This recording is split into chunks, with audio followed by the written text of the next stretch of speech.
আসসালামু আলাইকুম। প্রিয় দর্শক, টিআইবি নির্বাহী পরিচালক ইফতেখারুজ্জামানের বক্তব্য দিয়ে শুরু করি আজ।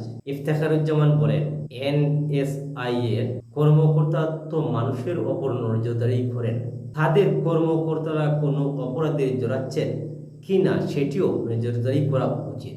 কেন বলেছেন সে বিষয়টি আমরা একটু দেখে নিব।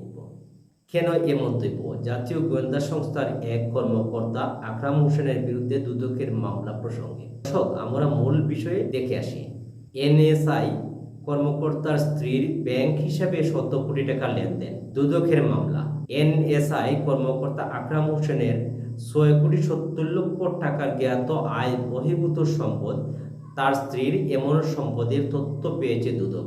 জাতীয় নিরাপত্তা গোয়েন্দা অধিদপ্তরের এনএসআই একজন কর্মকর্তার স্ত্রীর ব্যাংক হিসাবে ১৫ বছরে জমা হয়েছে ১২৬,৩৩,০০,০০০ টাকা।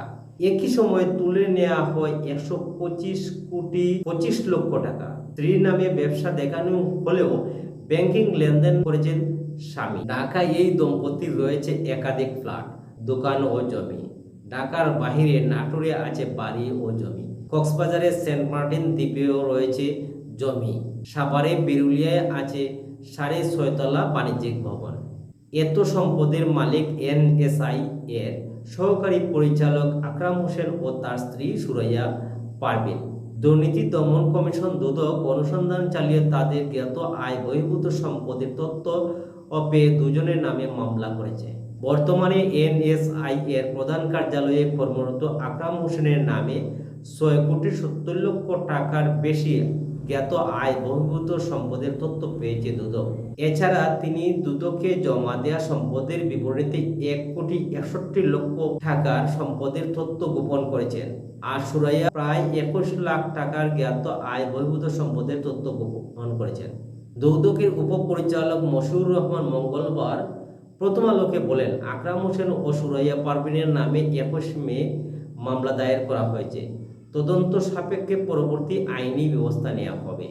দুদকের একজন কর্মকর্তা নাম প্রকাশ না করার শর্তে প্রথম আলোকে বলেন, আকরাম হোসেন এনএসআই এর পরিচালকের সহকারী হিসেবে কাজ করার সময় ক্ষমতার অপব্যবহার করে বিভিন্ন ব্যবসা ও রাজনৈতিকের বিরুদ্ধে নেতিবাচক প্রতিবেদন তৈরির ভয় দেখিয়ে অর্থ আদায় করে বিপুল সম্পদের মালিক হয়েছেন।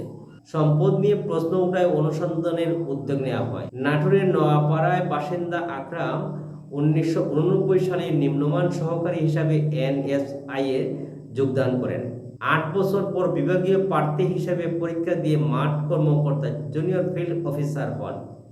২০১৬ সালে পদোন্নতি পেয়ে সহকারী পরিচালক হন। দুদক ২০২০ সালের আকরাম ও তার স্ত্রীর সম্পদের বিষয়ে অনুসন্ধান শুরু করে। দুদকের অনুসন্ধান প্রতিবেদনে থেকে জানা যায়, আকরাম ২০০২ সালে প্রথম নাটোরে ২৪% জমি কেনেন। এরপর বিভিন্ন সময় স্ত্রী ও নিজের নামে ঢাকার দক্ষিণখানে ২.৫%, সেন্ট মার্টিন দ্বীপে ২০% সহ মোট প্রায় ২০৮% জমি কিনেছেন। সবচেয়ে বেশি জমি কিনেছেন ২০১৪ থেকে ২০২০ সালের মধ্যে। অস্বাভাবিক লেনদেন।